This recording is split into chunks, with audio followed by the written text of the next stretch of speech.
bahawa apabila kenyataan yang dikeluarkan sendiri oleh kepimpinan DAP bahawa mereka perlu turun ke bawah untuk bertemu dengan pengundi-pengundi Cina, yang mereka kata bahawa dalam satu kajian yang dikeluarkan, yang mereka perolehi bahawa 20% daripada pengundi Cina sudah lagi tidak mahu menyokong parti yang mereka dokong selama ini, khususnya di Pulau Pinang. Tuan-tuan, kenapa perkara ini berlaku? Kerana kita yakin dan percaya bahawa pengundi-pengundi, sama ada mereka mengundi Barisan Nasional, sama ada mereka mengundi Pakatan Harapan, sudah tentulah mereka mengharapkan sesuatu daripada pemimpin-pemimpin dan ahli-ahli parlimen dan juga ADUN yang mereka sokong selama ini, khususnya di peringkat parlimen yang bertanding dalam PRU ke-15. Tetapi apabila mereka bergabung, kita melihat bahawa tuntutan-tuntutan di bawah ini tidak dapat dilaksanakan. Pengurusi sebut tadi, harga barang naik. Saya turun Pulau Pinang ni dekat sebulan lah. Saya makan di satu kedai, di satu warung. Saya rasa di mana-mana, bukan saya nak sebut Pulau Pinang, di mana-mana pun, bila saya nampak satu papan ataupun kertas kenyataan, dia tulis nasi lemak RM2, nasi lemak RM2, kuih sebiji 60 sen. Tempat tuan-tuan macam mana? Saya nampak tuan-tuan 60 sen. Saya kata dulu kita mungkin tak terfikir bahawa harga kuih sebiji akan naik sampai 60 sen. Betul tuan-tuan? 60 sen. Mungkin dalam masa setahun lagi 80 sen, mungkin RM1. Kerana hari ini kita berhadapan dengan masalah apabila rakyat yang memberikan satu pengharapan kepada individu yang bernama Anwar Ibrahim, yang ini kita sebut nama kesihatan dia PMX, untuk beliau menunaikan segala bentuk janji yang disampaikan kepada rakyat, termasuk pengundi di Pulau Pinang ini. Kalau saya menjadi Perdana Menteri, saya akan pastikan harga barang turun. Kalau saya jadi Perdana Menteri, saya akan pastikan minyak turun. Beliau berjanji kepada rakyat, khususnya kepada penyokong Pakatan Harapan. Tetapi harapan tinggal harapan, tuan-tuan. Saya sebut baru-baru ni, saya turun di Pulau Pinang, saya sebut dalam satu ceramah, saya sebut bahawa setidak-tidaknya semasa harapan, Pakatan Harapan memimpin negara kita pada tahun 2018, apabila Tuan Dr. Mahathir menjadi Perdana Menteri pada masa itu, yang didokong oleh parti-parti yang mendukung kerajaan pada masa itu, mereka berjaya menurunkan harga minyak dan meletakkan harga shilling kepada RM2.15 pada masa itu. Bila Pakatan Harapan, bila Perikatan Nasional memimpin, Datuk Seri Tuan Ibrahim Tuan Man sebagai salah seorang menteri yang memimpin KASA, kerajaan menurunkan lagi sehingga RM2.05. Saya sebut kepada mana-mana ceramah saya, termasuk di Pulau Pinang, saya sebut bahawa atas janji dan keyakinan yang telah disampaikan oleh PMX sebelum ini, bahawa kalau dia jadi Perdana Menteri, bahawa dia akan turunkan harga minyak. Tuan-tuan, saya nak sebut benda mudah aja, tuan-tuan. Takkanlah tak boleh, tuan-tuan, takkanlah tak boleh PMX turunkan 1 sen daripada RM2.05. Betul, tuan-tuan? Turun 1 sen pun sekurang-kurangnya menunaikan janji. Tetapi kenapa dia tak buat? Kerana PMX ini melalui proses yang kita lihat sebelum ini, di atas pelbagai janji kepada rakyat yang berada dalam negara kita, yang mereka ini tertipu dengan segala bentuk janji. Sebab itu PMX tak berani nak turunkan walaupun 1 sen. Terbaru kita lihat janji beliau yang disebut dan disiarkan, saya akan bertemu dalam tempoh seminggu. Nak jumpa siapa, tuan-tuan? Nak selesaikan masalah ni, anak-anak muda kita ni, e-hailing makanan, Foodpanda, apa lagi, Grab dan sebagainya.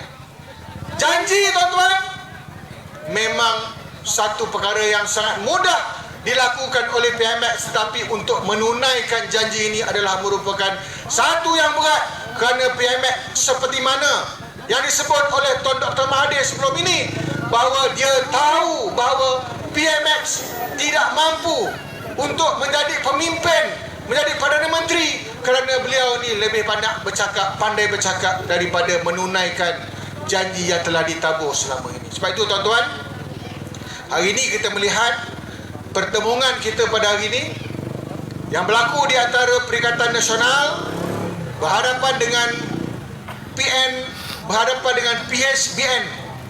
PSBN ke PNPS tuan-tuan? Tak tahu mana satu tuan-tuan, tak tahu siapa yang lebih besar daripada antara mereka. Tapi nak sebut dia dua kubu gabungan ini, hari ini merupakan kita berhadapan dengan mereka untuk kita meyakinkan kepada penduduk. Sebab itu saya sebut tadi, di Pulau Pinang ini sendiri, di kalangan pengundi-pengundi Cina, mereka sudah hilang kepercayaan kepada DAP yang diberikan tanggungjawab untuk memimpin negara, memimpin negeri. Begitu juga dengan pengundi-pengundi Melayu yang semakin lama semakin ramai meninggalkan perjuangan mereka bersama dengan UMNO Barisan Nasional. Tuan-tuan, baru-baru ni saya turun di satu kampung yang dipanggil sebagai Kampung Sungai Kertas. Kampung Sungai Kertas ni terletak di dalam dun, apa yang kita sebut sebagai dun Sungai Tua, yang terletak di Parlimen Gombak. Saya turun ke situ, ada kawasan rumah panjang. Rumah panjang ni jangan bayangkan macam di Sarawak tu. Rumah panjang Sarawak lah, ini rumah panjang, rumah yang dibina pada tahun 1979. Dah 44 tahun. Rumah panjang ini adalah rumah transit kepada orang-orang yang berhijrah ke Kuala Lumpur pada satu masa dahulu. Kampung ni tuan-tuan adalah merupakan kampung kubu kuat UMNO Barisan Nasional daripada tahun 79 sehinggalah kepada PRU yang lepas. Kampung ini ada seorang, saya turun bahawa ini ada seorang ketua ataupun ketua penduduk kepada kampung ataupun rumah panjang ini yang menggelarkan dirinya sebagai Jepun. Saya tanya nama betul apa pakcik? Dia kata saya sebut nama betul orang tak kenal, jadi panggil saya Jepun. Habis nak panggil pakcik Jepun. Jadi saya sebut dengan pakcik Jepun ni. Saya tanya macam mana pakcik boleh buat perubahan. Saya rasa ada disiarkan dalam page Ustaz Hanif Jamaluddin yang merupakan calon Perikatan Nasional yang bertanding di situ, Dun Sungai Tua. Tuan-tuan boleh search. Dia sebut bahawa sebelum ini saya tidak akan benarkan mana-mana calon parti pembangkang, termasuklah parti pembangkang yang bertanding di situ, untuk masuk ke kawasan kami. Kalau dia pembangkang, kalau dia mewakili parti kerajaan yang memimpin Selangor pada hari ini, dia tak akan benarkan. Di sini adalah kawasan dia. Dia akan pastikan rumah dia yang merupakan jalan masuk ke rumah panjang ini akan dihiasi dan dipasang dengan bendera Barisan Nasional. Dia akan pastikan. Dan kalau ada di kalangan parti-parti lain masuk ke kampung ini ataupun rumah panjang ini, dia akan halau. Tapi baru ni tuan-tuan, dia sebut dalam interview, saya ada di situ kebetulan, dia kata kali ini walaupun saya telah sekian lama bersama dengan UMNO Barisan Nasional, saya bukan saja membenarkan calon perikatan untuk berkempen, malah membenarkan petugas-petugas untuk melaksanakan program kebajikan pada masa itu, tetapi saya telah menjadikan rumah saya sebagai bilik gerakan untuk Perikatan Nasional di rumah panjang tersebut, tuan-tuan. Ini suasana yang berlaku di seluruh negara, di negeri-negeri yang kita sedang menghadapan dengan PRN pada ini. Dan saya yakin dan percaya bahawa di Pulau Pinang hari ini rakyat sudah menunggu, sedang menanti 12 hari bulan Ogos untuk memastikan bahawa di Dun Pinang Tunggal ini rakyat akan mengundi dan memberikan kepercayaan dan sokongan kepada Tuan Haji Bukhari Ghazali untuk menjadi calon dan menjadi wakil rakyat di Dun ini, tuan-tuan. Boleh, tuan-tuan? Ini keyakinan saya. Lebih lagi, tuan-tuan, saya kenal saudara Bukhari ni cukup lama. Bukannya dia muncul dalam pilihan raya. Saya lama dah saya kenal dengan programnya, latar belakangnya, program kemasyarakatan telah bergerak cukup lama di dalam kawasan ini. Saya yakin beliau akan menang di atas dukungan dan sokongan kita semua. Tuan-tuan, perempuan yang saya hormati sekalian, saya nak sebut sedikit lagi. Kalau kita lihat pada hari ini, apabila kita sedang berhadapan dengan kempen pilihan raya, dengan boleh dikatakan jentera kerajaan pusat, menteri-menteri ini tuan-tuan, sebahagian besarnya turun sampai ke negeri Kedah. Kalau kita lihat dari sudut keadaan pada hari ini, Perikatan Nasional memimpin 3 negeri dan parti PNBH ni memimpin 3 negeri termasuk Pulau Pinang. Hanya 3 samalah. Maka mereka kerajaan pusat ni tuan-tuan, mereka melihat bahawa peluang yang lebih cerah untuk mereka memimpin ataupun menawan adalah negeri mana tuan-tuan? Negeri Kedah. Sebab itu menteri-menteri tuan-tuan, saya rasa menteri-menteri ini dah jadi macam menteri apa dia panggil? Menteri Sanusi. Tuan-tuan kenal Menteri Sanusi? Hal Ehwal Sanusi, saya minta maaf. Menteri Hal Ehwal Sanusi. Hari-hari dia akan bercakap tentang Sanusi, Menteri Besar Negeri Kedah. Seluruh jentera dibawa ke Kedah, memberikan kononnya pendedahan demi pendedahan, menyatakan kepada rakyat betapa hari ini mereka sudah rakyat sudah hilang kepercayaan kepada Yang Amat Berhormat Sanusi Muhammad Noor. Mereka berikan gambaran projek REE sebagai contohnya, yang dilihat hari ini sudah jadi satu projek yang merosakkan negeri dan juga penduduk dan rakyat negeri Kedah. Berikan gambaran kepada masyarakat bahawa sudah masanya mereka menukar kerajaan di negeri Kedah. Mereka tak sentuh tuan-tuan Dr. Samsuri. Dipersilakan yang Suruhanjaya PAS Pulau Pinang, Ustaz Muhammad Fauzi. Muhammad Fauzi Yusof yang turut hadir bersama kita pada malam ni, walaupun beliau juga turut berkempen di Dun Sungai Tua. InsyaAllah juga kita akan menang Perikatan Nasional di sana. Jadi tuan-tuan, mereka membuat serangan demi serangan di Kedah untuk menakut-nakutkan supaya pengundi Kedah ini menolak Perikatan Nasional. Tiba-tiba tuan-tuan ada tengok video ini yang disiarkan satu video yang mana pengurusi Harapan Kedah pergi ke kedai seorang Turki Cina. Tuan-tuan ada tengok?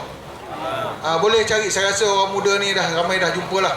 Orang muda ni, orang yang tak muda pun dah lihat betapa hari ni orang sudah tidak percaya dah dengan janji-janji kerajaan ataupun pemimpin pusat. Mereka sudah menjadikan walaupun mereka menyerang, mereka melontarkan pelbagai tomahan kepada pemimpin-pemimpin yang memimpin di Kedah. InsyaAllah kita yakin dan percaya. Sebab itu saya yakin dan percaya kita akan kekal di Kedah, di Terengganu dan Kelantan, dan akan menang lebih besar. Dan kita di Pulau Pinang ni tuan-tuan, sebenarnya kita mempunyai peluang yang sangat cerah untuk kita membentuk kerajaan. Maka yang paling utama, yang paling penting bagi kita sebagai pendukung dan penggerak di semua peringkat, perkara yang penting bukan saja kita hadir ke ceramah, kita hadir ke program, tetapi kita perlu bekerja untuk menyampaikan mesej kita kepada masyarakat, bahawa kita perlu sampaikan kepada mereka bahawa sudah masanya untuk kita membuat perubahan. Kita bukan nak menang saja di sini, kita bukan nak menang saja di Sungai Dua, kita nak menang di semua kerusi yang kita tandingi di Pulau Pinang.